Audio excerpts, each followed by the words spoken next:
With the speed of digital transformation accelerating by orders of magnitude throughout the pandemic, the adoption of digital adoption platforms have come into focus. WalkMe has been a leading player in this category over a 10-year journey that led to a 2021 IPO. CEO Dan Adika joins the show to talk about the company's strategy, choosing growth over profit, the opportunities for digital adoption, and more. Here we go. You are tuned in to Making Markets. This is the Making Markets podcast, brought to you by Futurum Research. We bring you top executives from the world's most exciting technology companies, bridging the gap between strategy, markets, innovation, and the companies featured on the show. The Making Markets podcast is for information and entertainment purposes only. Please do not take anything reflected in this show as investment advice. Now, your host, Principal Analyst and founding partner of Futurum Research, Daniel Newman.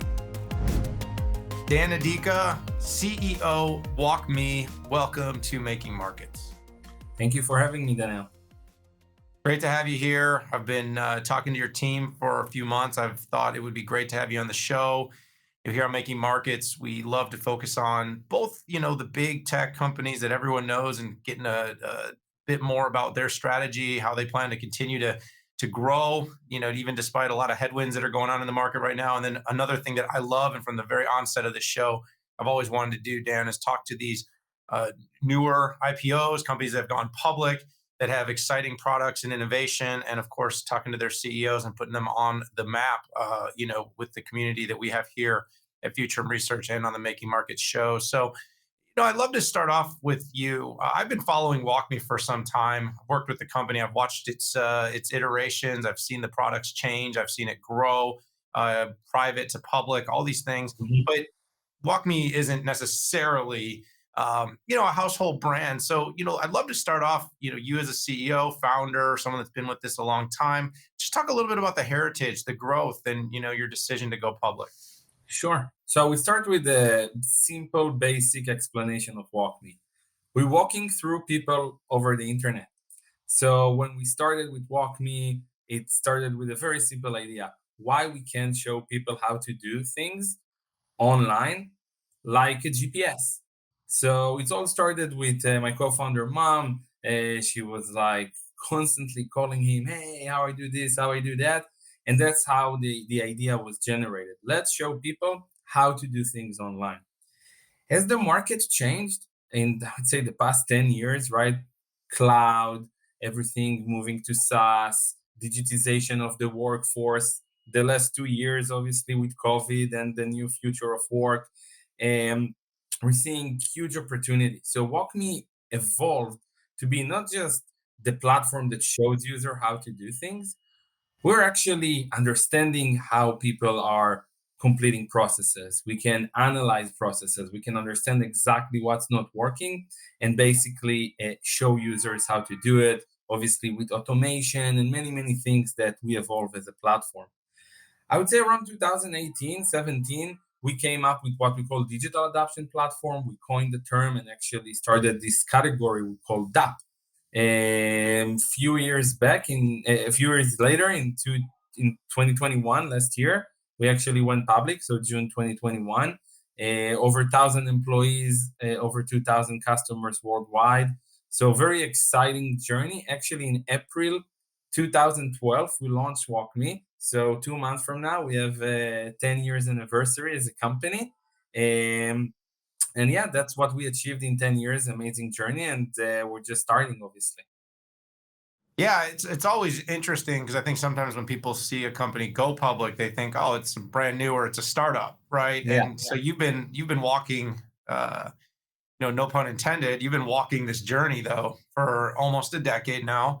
And I did see a major pivot when I first, came in contact with WalkMe. It was sort of like this technology that would prompt you in an app like a Salesforce, hey, here's what to do next in order to complete a process. It was almost like, what we're starting to see with intelligent process automation before it was like, hey, we'll teach people how to not make mistakes, how to use the software, how to speed up the adoption.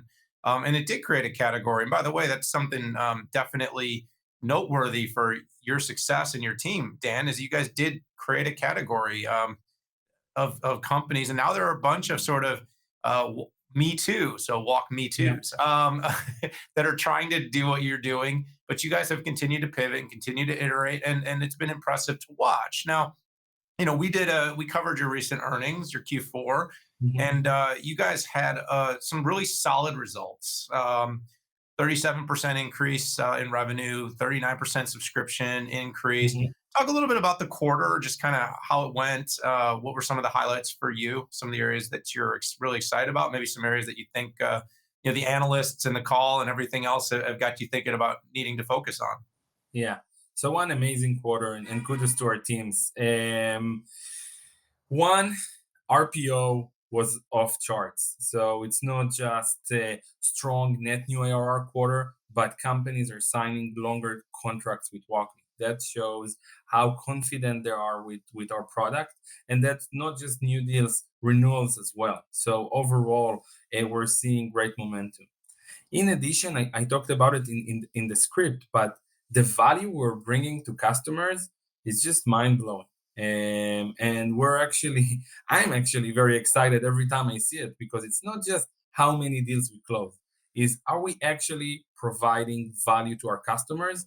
And 31 customers over 1 million in ARR, 450 customers over 100K prove that we are. And it's consistent and consistent and consistent. One of the customers, we actually interviewed them to our SKO, and I asked them, how did you go to your executive leadership team and justify the cost? So strong ROI. So I would say that was a great finish for the year.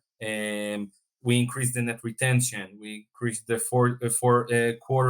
trailing 4 quarters net retention. So every metric actually accelerated, and that's exactly what we wanted to do in 2021. So it was very, very strong. From the analyst perspective, obviously, in the past 2-3 months, even more, right? The market sentiment changed. Very, very hard to predict. I would tell you sometimes it's even frustrating, right? We were going on the call, we're super happy, we crushed the quarter, we're increasing the guidance, but still, you're getting punished. I would say that analysts and investors wants to see path to profitability, and that's a lot of the feedback that we got. How you're going to be profitable? Obviously, we explained that we are going to continue our investment because it's a new category. We're seeing so much opportunity, and so we're explaining, we're showing exactly how we're going to get the ROI from each one of those investment.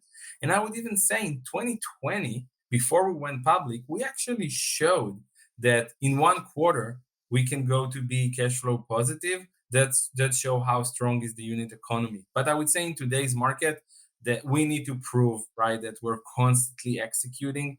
So tough year obviously on the markets, but we know where we're going. We're doing the right things. Everything is building according to the plan. We're investing in the right, obviously, areas, and we will continue to execute, right? And the market will follow at the end of the day.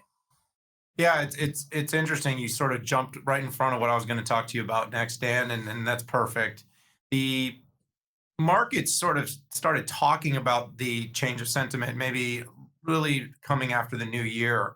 But if you were a growth name, and I'm someone that does focus personally, I invest in growth a lot, and growth names for the last 3 to 4 months have really started to sell. It was really around the time that Omicron, and we've had a few episodes here where we've brought some folks. I even brought Nicola DeMasi. He was a guy who led 3 or 4 SPACs public last year, and I mean, you've seen some of these shed 60, 70, even 80% of their values off their high. Now, of course, there's a question of sentiment on both sides. Did the sentiment run too fast? These things are trading at 25, 30 times revenue, some even more, and obviously didn't have profitability. At the same time, these companies in most cases have improved their metrics since the actual time that their numbers ran all the way up. You're in the same case. When your stock had peaked, your performance right now is better. You're growing faster, you're adding more customers, you do have more revenue strength. So it is a very interesting sort of uh, inflection point in the market. Now, this is probably related to, Dan, the raising interest rates, the high inflation that's going to cause growth Mhm. metrics and growth multiples to compress a little bit. But you said, I guess, just poking a little further on your last answer is, do you think um, pushing for profitability sooner is the right answer? Or do you think maybe just being patient and understanding that everything is cyclical, and once a few of these interest rate hikes come into play, people see tech companies are still crushing it, which we started to see this quarter, and it'll turn around? Because what I do know is you can't do both. You can't go for Mhm. profitability and accelerated growth at the same time, at least not to the way that the street's going to be looking. I mean, they want to Yeah, see 40% growth, but they also want to see you profitable. How do you yeah. reconcile that?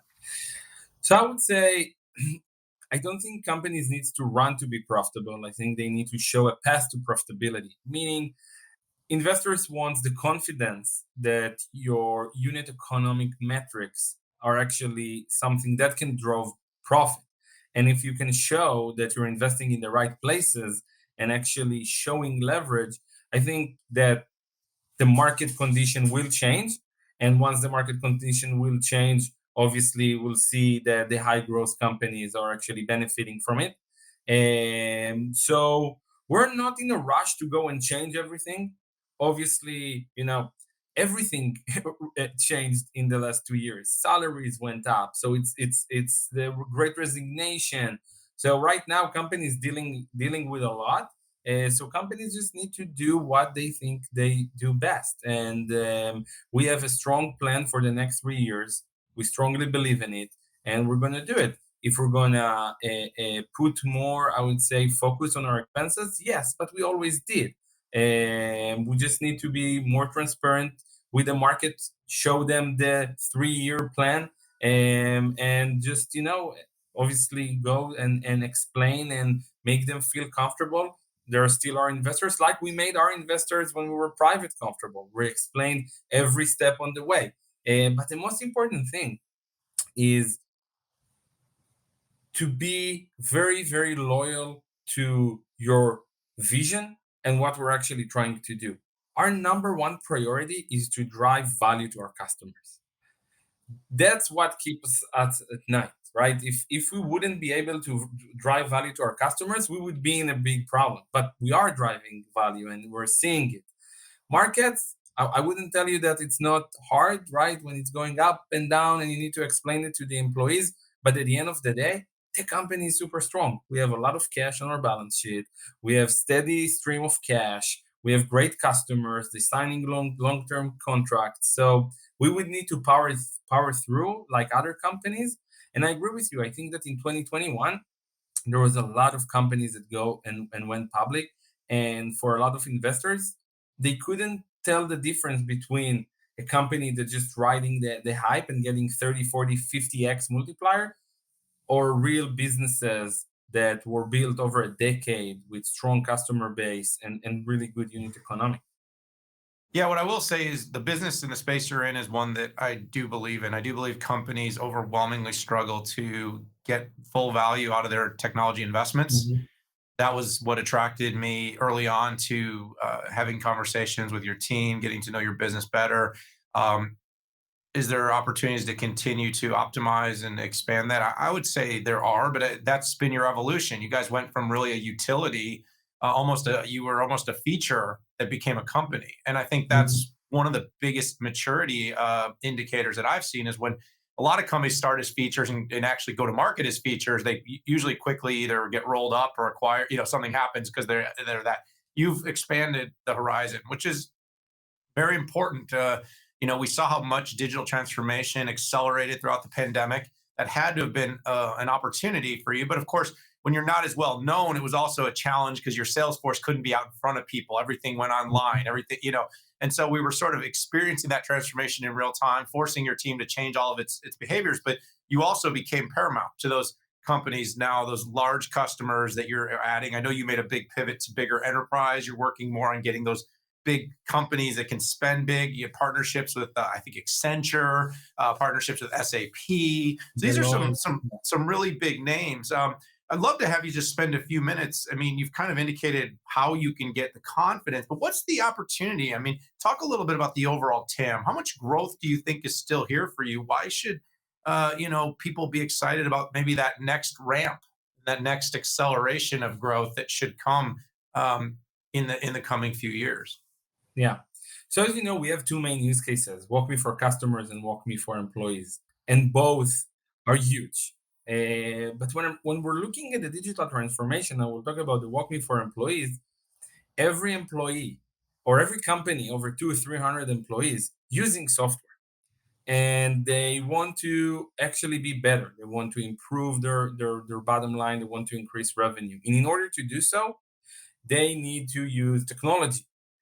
WalkMe helps them to use that technology. WalkMe accelerated, give them more ROI, increasing the adoption. So we can be literally on every employee desktop, showing them how to do their work better. So when we're looking at the time and the opportunity, it's massive, because every company are in that phase, even government and so on, to digitize their workforce. So if we can be on every employee desktop, right, we're talking about a massive, massive, massive opportunity. Obviously, in our prospectus, we estimated at 34 billion, but we really strongly believe that that's growing as we're seeing more and more and more companies digitize their workforce. You want everything to be automated. You want everything to be done in one click. When we're looking today how CIOs and IT leaders deploy software internally, this is so old fashioned compared to how product managers deploy features to customers. So when we're doing something in our website or in our product, everything is so fine, and everything is so thought through, and you have data and analytics, and you're doing everything and you maximize everything. But then when you're pushing a form to your employee, sorry of my language, but it's looking really, really bad, right? And no one cares about that experience. But today, and even now, when people are competing for talent, employees want the best experience.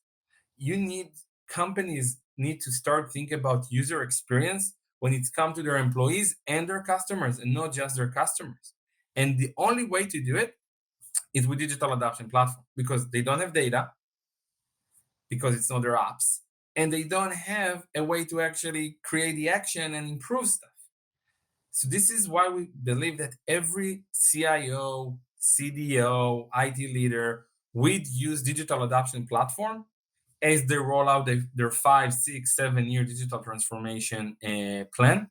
And we're excited to lead that market, and obviously continue to innovate. And there is a lot of things that are cooking, like process discovery that we're doing on the UI, and creating automation automatically, and a lot of great features that we're planning to roll out. Now, I just got to ask this because I don't know if people fully appreciate this, but do you think the pivots you've made in terms of product are also bringing you into new spaces? Because I know you talk about DAP, but there's a little bit of workflow automation that I'm hearing in here, a little bit of RPA and IPA that I'm hearing in here, a little bit of Mhm. data and analytics. You guys are sort of now expand. The TAM must be expanding Mhm. significantly from what DAP was originally, because some of what you do are part of what I would say significant spends that companies are putting in things like workforce and workflow automation. Yeah. So I would say the DAP category potentially can hold a lot of subcategories. And it's going to be really interesting to see how it will evolve. I would tell you that today RPA mainly focus on back office and time saving, right? Their I would say elevator pitch is, we're going to save you hours on those tasks, right? We're going to deploy robots that will just do the task instead of humans. We're saying something completely different. We're saying we're going to help people to get the most out of the technology. And getting most out of the technology is not necessarily doing tasks for them. It's learning, it's understanding what they need to do, is to tell them where they're doing things wrong, right? And basically harness the power of technology with what that person is doing to create better results. That's what digital adoption means. And that's what we're trying to do. So technology wise, I agree with you. We can both click on buttons and fill out forms, both in RPA and both in WalkMe. But the use case is a bit different. Now, if RPA would go more towards to the users, maybe, right? But then this is where we're going to start seeing them as a subcategory, obviously, of DAP. Yeah, I And now, think yep. no, I was gonna say I think it's gonna be an interesting conversation to keep having because there are sort of demarcations in RPA, right? There's attended and sort of pure Mhm. unattended RPA, and you're kind of talking about you're doing it, but you're focusing on a slightly different user, but it's still sort of the same set of elements. And by the way, a significant opportunity. So it might not be like you said, a traditional ERP based automation where you're saying, hey, instead of doing these 7 forms in SAP so that you can procure a new set of fasteners for your, you basically can eliminate that's a traditional one. So now it might be, hey, how do you get, you know, the notes from your latest sales meeting that have been, auto streamed up into the system so that you can make sure that all the right project people are engaged and the whole workflow is all, streamlined with participation from the worker they're involved. It's not just all automatic and just done, right? Because you want everybody engaged. And that's kind of Yeah. But we're taking it even one step further, because we're saying, one, it doesn't need to be just for the worker, it can be for the consumer, customer. because the way we work, right? So imagine that I'm going to a government website and I need to apply for my taxes, and I have a bot that helps me do it, right? Imagine that I'm going to my insurance company and I need to file a claim and I have automation. So we're taking the automation to the end user, and you don't need to install anything, and there's no Right. computer vision involved. So obviously, all the security aspect that comes with it. We're not taking a screenshot, nothing like that. That's one. Two, contextual and contextualization and personalization. That's what will bring it. And obviously, you're covering that topic with hyper automation, right? But because we understand what each human is doing, we would be able to create customizable actions to each one. We wouldn't need people to go and program those scripts. That is really good, as you said, for procurement, right? Like, it's the same task 50 times, same form, same fields. But that's not reality, especially one for consumers and even the day-to-day agile workers. And I would just add this, the massive, I would say, tailwind from no code, low code platforms will just even increase the need for digital adoption platform, because companies will be able to deploy million feature sets, million applications that are custom made to a single use case. And then imagine that you have a digital adoption platform feeding you with like what's working, what's not working, where you need to improve. So I think that CIO will start to think more product managers, and we're giving them that tools with the data, with the automation, and obviously with the action. Yeah, every employee or every, the low code movement towards making every employee a citizen developer or Mhm. definitely will create a massive volume of applications. I'm sure not all of which are going to be ideal. And you're going to need some type of technology that's going to help you sort through like, hey, what was the best way to ultimately create that form for doing, for filling out a 1040 EZ for a worker that made less than $10,000 last year and wants a quick Mhm. form to upload.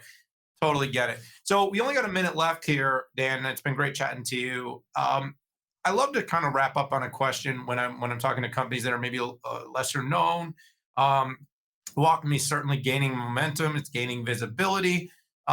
You've talked a little bit about sort of the headwinds related to the economy, but what do you think of if what if anything do you think the market's sort of missing about the opportunity with WalkMe? What maybe is not being fully appreciated that you think investors, institutions, and of course, technology leaders should want to know about the company or should be thinking about? Yeah. So one, I think people, when they hear the name, and like the first thing that pops up is like, oh, they're walking through. It's an onboarding and training tool. So that's obviously only a small portion of what we're doing. So I think two things that they need to understand. One, and I like to give them the equivalence. When we, as a technology community, move to container-based microservices and so on, you need to have an observability, right? Like Datadog, like New Relic, and so on. No VP R&D in the world would actually go and do a massive deployment without it. Why a CIO that deploys hundreds of enterprise software doesn't have the same observability? So that's one. That's how they need to think about it. Companies can't go and throw money in technology without really measuring it. The second piece is how you're becoming agile. how you're actually creating those experiences. And it's all about the user experience. So I want them to think about WalkMe as a user and customer experience company that's boosting the ROI for all digital assets. So for all technology. And I don't think they know it well yet because we're a newer company.